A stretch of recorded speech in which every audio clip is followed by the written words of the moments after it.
We finally did it! After more than a 6-year wait, Hollow Knight Silksong finally released and is as awesome as everyone hoped it would be, so that begs the question, what's next? Well, I'm happy to inform that my favourite genre is not going anywhere, with fantasy titles, sci-fi entries, pixel art games, grimdark settings, dinosaurs and much more, so let's begin with Acrolyte, a Metroid-inspired title which I stumbled upon on social media and is too good not to share, taking place on a mysterious alien world where you seek vengeance against ancient forces. It has a 360-degree free aim system, along with the usual combat and traversal ability unlocks, looking like quite a faithful tribute due to the art style and theme, so certainly keep an eye on this. Another pixel art entry is Divinum, one which self-describes as a 2D action side-scroller RPG with precise hack-and-slash combat and Metroidvania elements, so I'll count it in this list. Play as a warrior who must defend her home and confront rising threats, having two distinct primary weapons to switch between, being able to launch enemies into the air, which is the primary focus. It is not just one button to attack, but requires various button combos to pull off different moves, perhaps more resembling a character action game, and does look pretty good. There are also runes which provide upgrades which are not boring, such as plus 5% damage, but rather triggers explosions on kill, or adds a chance for lightning to strike, looking absolutely stunning, so let's hope it releases in 2026. This video is brought to you by Well Dweller, a dark fairy tale Metroidvania from the developer of Crypt Custodian and Isolates, continuing their unique brand of Metroidvania. You play as Glimmer, a tiny bird armed with a matchstick, with the main mission of burning the Wicked Queen in order to save his family, explore a wretched kingdom, and face terrifying enemies and environmental hazards, having some interesting locomotion abilities that add to the exploration. Of course, there is a double jump, but also you can use a slingshot to fire your matchstick into a wall, creating a platform which you can bounce on to get additional height, as well as a very fluid looking slide mechanic that seamlessly weaves into the movement. The interconnected map looks massive, so there will be plenty to do, and also has equipable trinkets which grant various upgrades, meaningfully changing your playstyle by expanding attack options, enhancing mobility, or adding defensive traits. Along the way, meet a cast of unique characters who offer additional challenges, encounters or rewards with an awesome hand-drawn art style, where there is this one shot of water reflections in this trailer that looks very good to me. I'm a fan of this developer, so I have very high hopes for this, so if interested, wishlist the game on Steam. A very anime-looking title is Ariana and the Elder Codex, where you play as the titular character, a magic librarian who enters altered magical tombs called the 7 Hero Codices to mend them with her unique librarian magic in order to restore the world's magic after the tombs were damaged. 7 books means, I assume, 7 different biomes or worlds to explore, each hopefully having their own unique enemies and hazards, which should provide challenge and variety. Combat is interesting since there are over 30 unlockable spells and abilities, which you can mix and match across 6 slots, allowing for interesting and powerful combos. Clearing objectives in each box restores key points, enhancing your max health in the process, which is in addition to an inventory system, allowing you to find and equip magic items that function in a similar way to charms from Hollow Knight, granting effects like increasing elemental strength, higher critical hits or reduced knockback, allowing you to further shape your playstyle. Towering guardians and bosses serve as major milestones within these fractured codices, where the boss fights look intense, requiring timing your dodges, well-placed attacks, and careful health management to overcome, and looks like a great one of these. The first Nocturnal is a bit of a hidden gem, a perfectly functional action platformer with a sick fire-based combat system, but being just 2 hours was on the shorter end of things, so the developers are taking another swing with Nocturnal 2, turning it into a full Metroidvania this time around. You play as the bearer of the enduring flame, and wander through the dark depths and towering heights of a vast forgotten city named Tash, consumed by its own curse. Wield a flaming sword that ignites both enemies and the environment itself as you dash, dodge, and slash your way through. The city is inspired by Persian architecture and looks well designed, with the overall hand-drawn art and especially the fire animations looking excellent. They are releasing a demo on 27th January, so depending on when you're watching this, you might want to give that a try. Hayaku, Island of Darkness has been chugging along in development, where we did get a new trailer as of December 2025, so progress is being made on this retro Metroidvania. You play as Hayaku, a skilled soldier investigating a cursed island that becomes personal when you discover that your missing brother vanished in the same location. The island teems with anomalous creatures and mysteries, but you're driven by something deeper than duty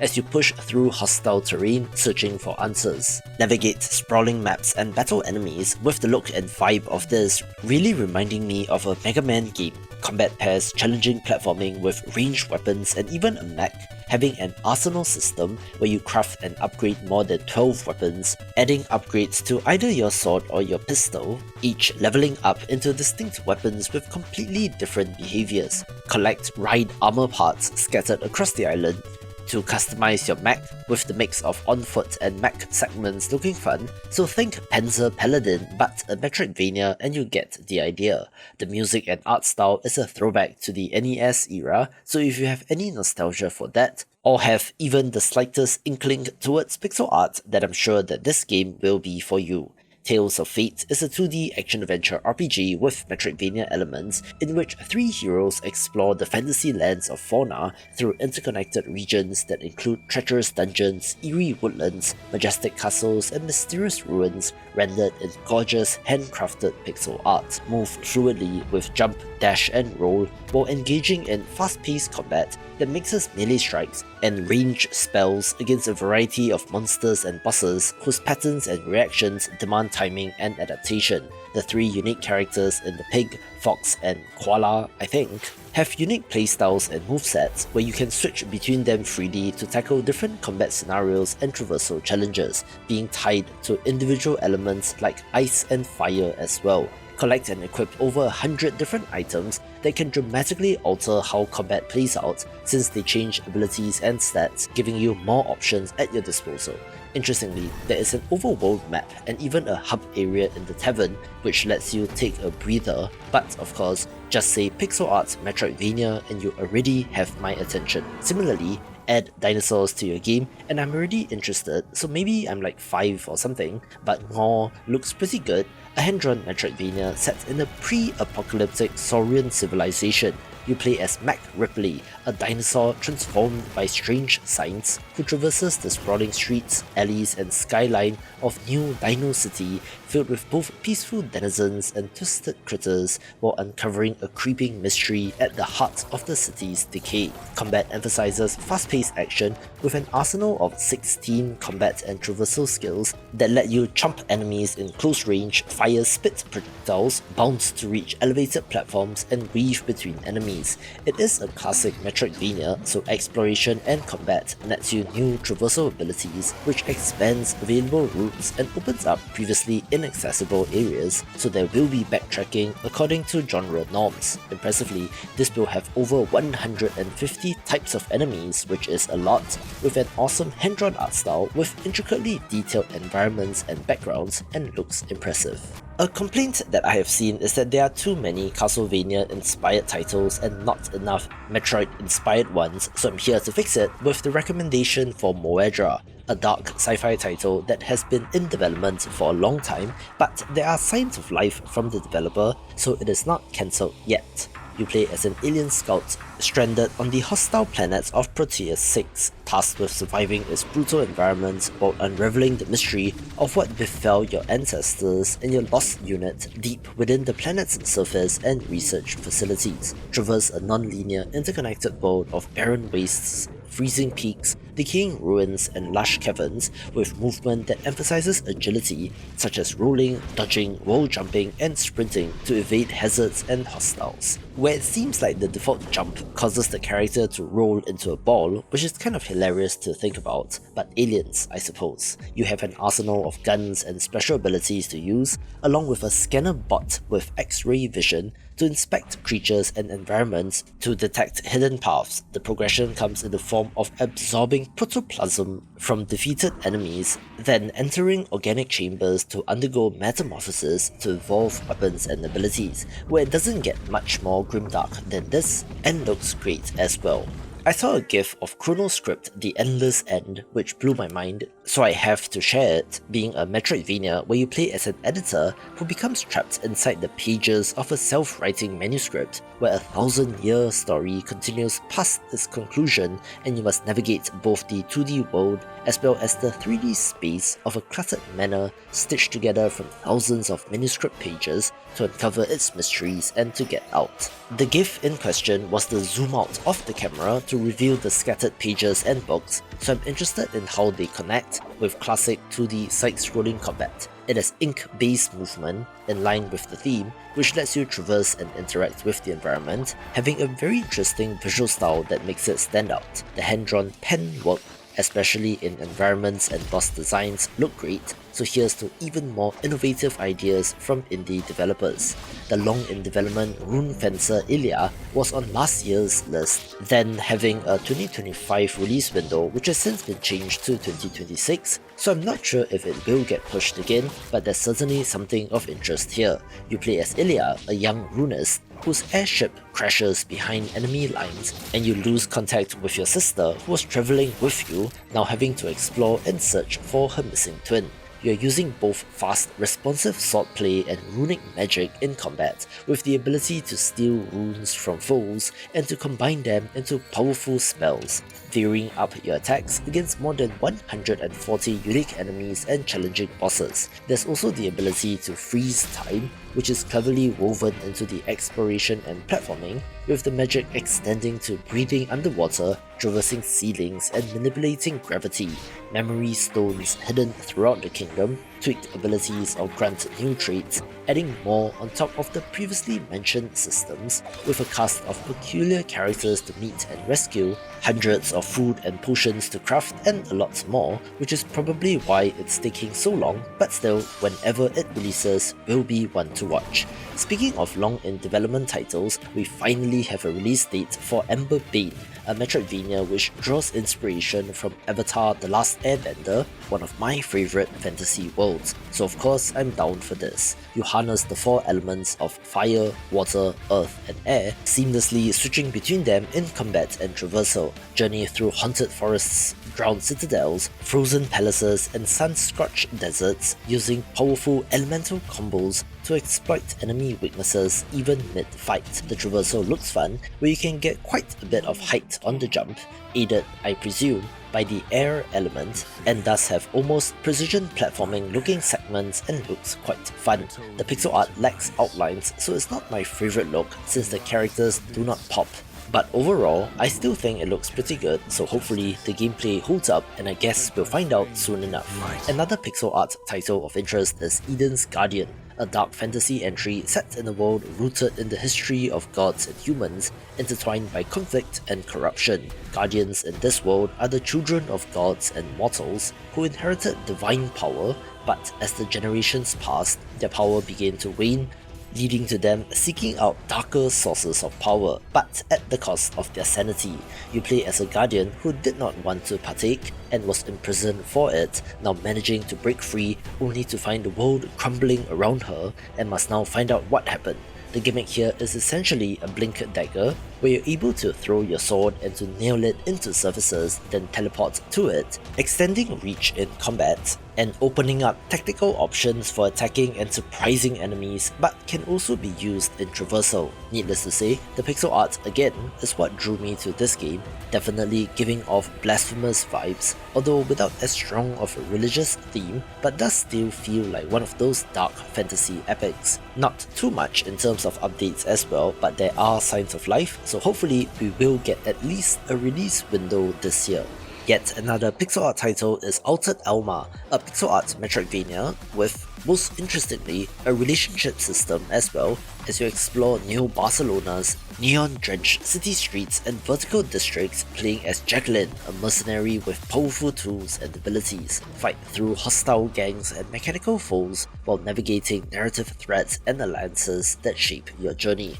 Combat looks pretty brutal as well, largely using melee strikes, but does also have some intense execution animations that again are similar to Blasphemous in spots. Funnily enough, This also has throwing weapons and a teleport to it mechanic, which was actually the central mechanic in a game from this developer named Aeon Drive, which released in 2021, so Altered Alma looks to be the Metroidvania version of that game. You have a ship, the Esperanza, which you can return to in between missions to upgrade your characters and recruit new crew members, which affects your abilities and playstyle down the line. The setting actually includes reimagined versions of real-world locations from Barcelona, including the Sagrada Familia Church, so if you're Catalonian, I'm sure that you'll be extra interested in this. I've featured MONOMOON a number of times in my indie game showcases, absolutely loving the art and look, but more importantly, the self-styled Metroidvania is doing something different. Think Animal Well instead of Hollow Knight and you get the idea. Exploration and deduction take center stage in a compact, mysterious open world lit by moonlight as you are gently guided by subtle environmental cues and your own observational skills, navigating a tiny but layered landscape filled with spatial puzzles, interactive elements, and hidden mechanics. These are not explained through explicit tutorials, but must instead be deduced through play, so you have to pay close attention to surroundings and experiments as you move around. Interestingly, the moon-shaped cursor plays an important role, adding an almost point-and-click adventure game element, blurring the lines between genres. Still, this does the most important thing to me in games in creating a sense of wonder about the world where exploration and discovery can be so satisfying, so I have a feeling that this is going to be something special. Another gorgeous hand-drawn Metroidvania is Volunteer the Ascension, set in the mystical realm of Raoa, where you guide a mysterious child named Hira through an expansive, interconnected world of lush forested areas, lost cities, and forgotten ruins,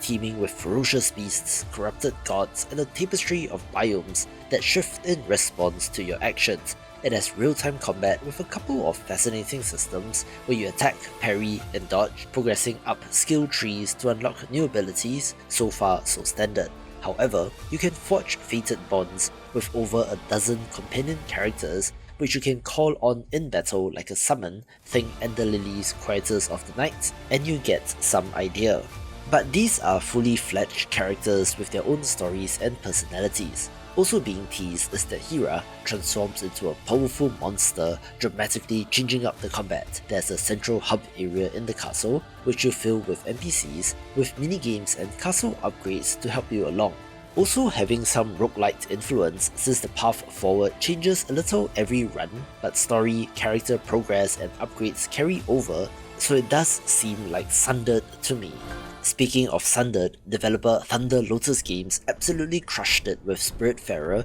and decided to turn back to their action game roots with At Fate's End, a sick-looking entry set in a lush fantasy world where narrative, exploration, swordplay, and psychological duels intertwined around a fractured royal family and deep emotional themes. Combat centers on fast, tactical sword fighting, where you play as Shan, a young heiress to the Hemlock clan, wielding the god sword and using it to cut down your foes. Battle both monstrous creatures and her estranged siblings in intense duels where timing attacks, counters, and movement matters. Occasionally, combat shifts into dialogue-driven confrontations where you use knowledge of family secrets to influence the outcome, allowing you to resolve some encounters with an exchange of words instead of steel. Explore handcrafted regions of the realm through platforming and solving puzzles, mastering traversal to reach new areas, while also acquiring new sorts of power from major confrontations, which expands Shan's skill set and opens up new options.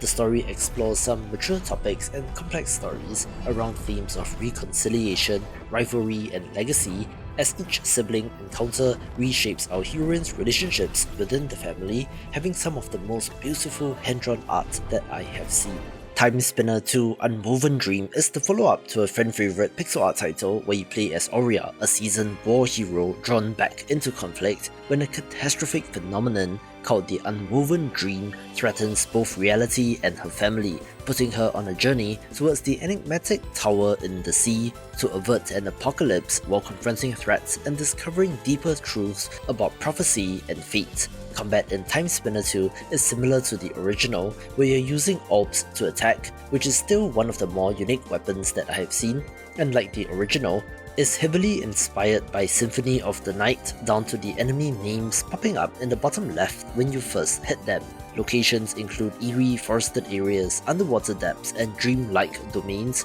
each with unique visuals, hazards, and enemies, offering plenty of variety, with this being a direct sequel to the first game but set on a different planet, where I'm just a fan of the original, so this gets on the list. Australian developer Pony Games hit it out of the park with the Kickstarter for Pipsqueak, where I first came to know of them through the level-based precision platformer Right from 2020, which is very good, so a full Metroidvania has my attention. Play as a tiny mouse named Tofu, exploring a strange and hostile world, designed as expansive, interconnected areas that require exploration, platforming, and combat to uncover the truth about the dying lands and your role within them. Fluid traversal lets you run, jump, dash, and roll, unlocking abilities as you progress, which opens up new areas. There will be 20 combat enhancing earrings to find, and equipment to strengthen Tofu in combat with a very clean pixel art look, which is simply fantastic, so I hope we get to play sooner rather than later.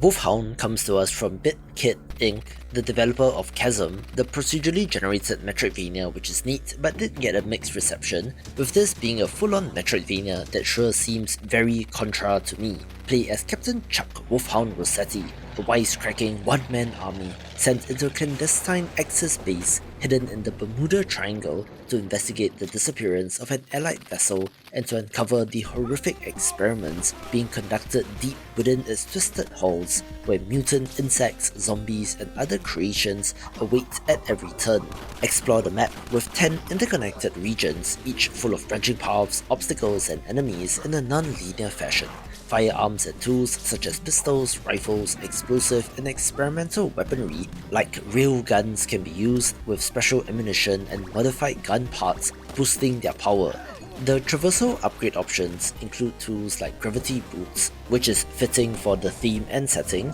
having some of the most gorgeous pixel art that I have seen, not surprising considering that it is this developer, so I'm definitely looking forward to this. In case you missed it, I did show off a new trailer for Being and Becoming in my winter showcase, which came as a surprise to me as well, since this developer went dark for a little bit, where the pixel art in this entry continues to look as gorgeous as when it was first revealed, with more bosses and biomes being shown off. Set in a kingdom corrupted by something known as the Collective Dream, you take on the role of the Lucid Dreamer, a unique wanderer able to confront and harvest the corrupted souls of dream-bound beings to be used as weapons against powerful enemies as you progress through the game. Kill and consume the spirits of the corrupted, then summon them or wield their abilities as extensions of your own arsenal, adding to your ever-growing power. There's quite the variety in locations as well, from grand citadel halls to ichor-soaked forested areas, cavernous ones, and also arcane aqueducts, adding variety while still being cohesive with this Fallen Kingdom location. I do like the old school diving helmet inspired main character design as well, with the entire game being such a beauty to look at, so it is high up on my watch list. You will of course notice a trend among these top games, since Shade Protocol is yet another pixel art entry, this time having a cyber fantasy setting, which is always interesting, where a sentient metal known as Illithium has rewritten reality and unleashed chaos across interconnected bastions, where Zura, a prototype replica, must navigate the ruins of civilization, master lost technologies, and confront threats that reshape the world's code itself. Combat emphasizes high-speed, skill-based engagements with precise strikes, parries, and counters that restore echo energy for advanced instrument attacks, requiring timing, movement, and learning enemy behavior. You're able to swap between Dawn and Shade modes during combat, drastically altering the playstyle. Instruments are powerful weapons inspired by musical instruments such as the Twilight Spear, Sunrise, Great Axe, and Midnight Chakram, each with distinct attack patterns and can interact with the environment or open up new traversal routes, standing in for traversal ability unlocks. However, the most unique part of the game is that the world is written in code and you're able to slice the level itself to get to previously inaccessible areas and platforms, so I'm very curious as to how this plays into the level design. Needless to say, the pixel art is on point with amazing art and animations, so again, this is like drugs to me, so I have my eye on this. Just a little break from pixel art games with Grime 2, an action-adventure Metroidvania that is the follow-up to an almost Souls-like Metroidvania in Grime from 2021, but instead of a living black hole, you play as a new character in The Formless, an art mimic that uses hand tendrils to attack and absorb defeated enemies, transforming their essence into usable molds that add to your combat and traversal options. One of the coolest parts in this series is the world itself being all kinds of bizarro and weird, and unlike anything you have seen in other Metroidvanias or even Souls-like, not being traditional fantasy, sci-fi, or even grimdark gothic, but something entirely on its own, made from artistic materials like painted nails and giant vases in this game. Use tendrils to parry, then absorb enemies, creating molds which can then be thrown, fired as projectiles, used to stun foes, or even summoned to fight alongside you as allies, creating a fluid interplay between offense and utility. The environment is hazardous, with surfaces and structures which can be used to damage enemies as well, where I love it when that is the case since it is more realistic. The grotesque enemies, and even your own character, are sick in both sense of the term, looking absolutely fantastic, so definitely wishlist the game if interested. Hello, we're back with another pixel art game in Mariachi Legends, a brutal title set in the heart of Mexico, where you take on the role of Detective Pablo Cruz, a lawman who has struck a pact with death, gaining the power to transform into the deadly La Sombra, allowing him to fight back against criminals and supernatural forces threatening his hometown. Combat looks very flashy and intense, having a variety of weapons and sub-weapons ranging from swords to whips and guns, constantly unlocking new abilities to be added to your combos. Also having blasphemous style brutal finishers and looks absolutely stunning in motion. As you fight off enemies, the town comes back to life as the residents begin to open up shops, share a drink with you, and will also give you new side missions to go on. This extends to a cooking system with various food recipes to collect and make, all reflecting Mexican cuisine and culture. Also, there is a day, night, and full moon system which affects the different locations, giving you reasons to revisit at different times of day, all on your main quest to fulfill your bargain with Lady Death of hunting down a man who has eluded her grasp and became immortal. Similarly, we did get a new trailer for this, and it continues to look stunning, now having a release window of Q2 2026, so I am very interested in this. One of my current favourite Metroidvanias is Bloodstained Ritual of the Night, the self-styled Igavania from a studio with the man, the legend, Koji Igarashi heading it up, where the long-rumoured second game was confirmed in 2025 in Bloodstained: The Scarlet Engagement. Similarly, this is a 2.5D gothic Metroidvania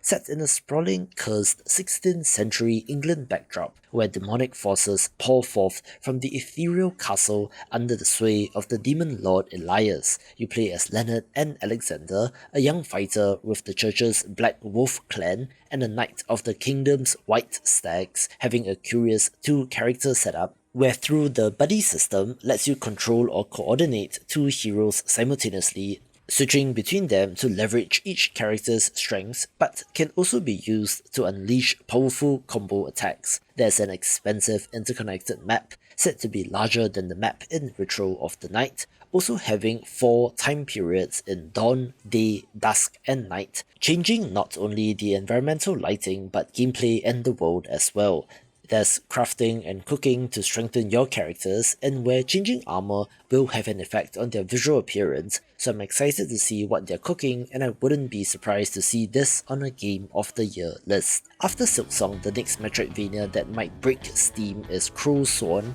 and funnily enough, they have the same marketing guy on this game as Team Cherry, being a hand-drawn Metroidvania that does kind of look like Hollow Knight, but with a Corvian Plague Doctor kind of character that wields a scythe and guns. You awaken in the cursed kingdom of Farendale with no memory, and must traverse its vast interconnected world riddled with nightmares and remnants of humanity, unraveling the origin of the curse that has overtaken the land. Every clip of the combat in this game blows my mind, flawlessly weaving platforming, melee and insane audio and visual feedback when firing off your guns, also having insane looking Corvian powers in combat with the stylish red and black colour scheme. Over 120 types of enemies and 30 bosses await, with a rune system that lets you customize your character, where it did show up at an Xbox event in November 2025, giving us some brand new footage which looks very impressive. Watch this video for more of the best indie games.